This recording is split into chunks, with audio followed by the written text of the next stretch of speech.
একটা বোকাশোকা কিউট মেয়ে বিয়ে করব, যাকে ধমক দেওয়ার আগেই কেঁদে ফেলবে। কথা বলার সময় আমাকে আপনি করে বলবে নাকি তুমি করে বলবে দ্বিধাদ্বন্দ্বে পড়ে যাবে।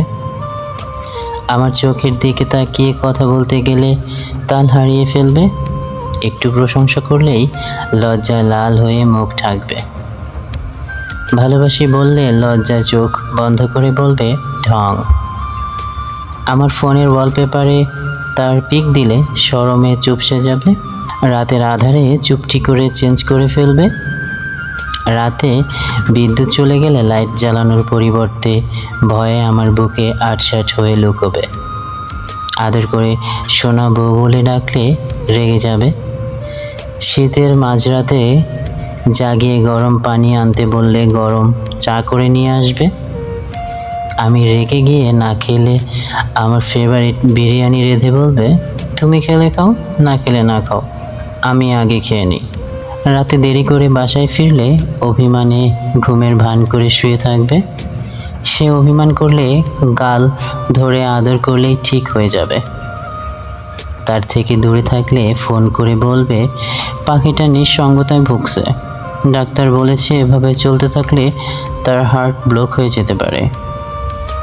চোখ গরম দিলে তার মন খারাপ হয়ে যাবে, তখন টেনে বুকে নিলেই কেঁদে ফেলবে। কখনো রেগে গেলে আমার রাগ থামাতে দৌড়ে এসে জড়িয়ে ধরবে। ব্যাস, সে রেগে গেলে বকতে থাকবে, বলবো আরও বকো, আরও বেশি কিউট লাগছে তোমাকে। তার জন্য কিন্তু আমি কোনোদিন জানতে চাইবো না তার অতীতে কি ছিল।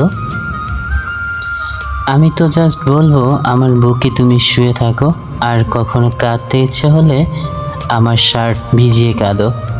তাকে বলবো শোনো, আমাকে ভালো টালো না বাসলেও চলবে, শুধু তুমি ভালো থাকো। তোমার অভিমানের পালা শেষ হয়ে গেলে কখনো খুব ঘুম পেলে আমার পাশেই শুয়ে থেকো।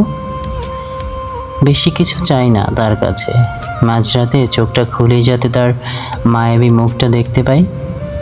বেশি কিছুই চাই না, এভাবে শুধু পাশের বালিশে একটু জায়গা দিতে বলবো। ভাবতেই ভালো লাগে। হ্যালো লিসেনার্স, সো কেমন লাগলো আজকের গল্প?